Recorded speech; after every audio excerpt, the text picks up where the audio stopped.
ne samo kako piše o njem bivši domobranci, tako naprej, ampak tudi, ker so pisali o njem njegovi sami prijatelji, ko je on dal tisto izjavo meni, da smo objavili to v knjižici in da sem povabil Regulo zraven, se je rekel, da bo jaz kot socialdemokrat in revijo, ki jo imam, in Regula kot cerkveni človek, ki ima krščanstvo za nekako veliko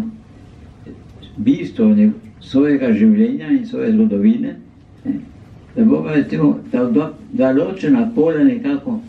bila na njegovi strani. To nama je uspelo. Ampak doživel je Kozlek,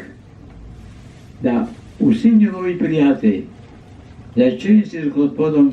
Škofom, ki potem ni postal Škof Maribora, Grbič, ki je že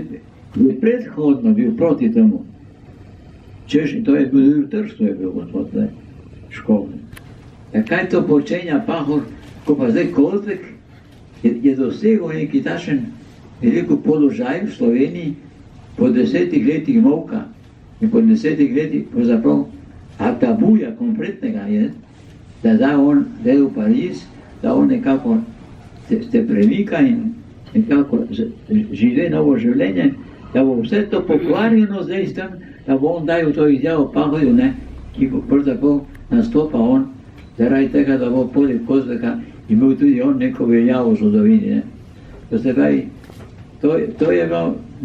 je bil absurd, da je on doživel ob objavi tako pomembnega veliko intervjuja, ker je on razlagal, zakaj je on podpisal Dolomitsko izjavo. In argumentiral, zakaj jo je podpisal. Je argumentiral jasno, da on jo je podpisal, ker če on je ne bi jo podpisal, bi partija ravnala z njegovimi krščanskimi socialci, ki so bili zelo številni, ki so se zelo razširili, in ker Tito oziroma Kardelj na vse načine čakal, da bo Kozlek prišel zraven, da bo lahko slovenski osvobodilni boj pred zavezniki veljal kot zavezniški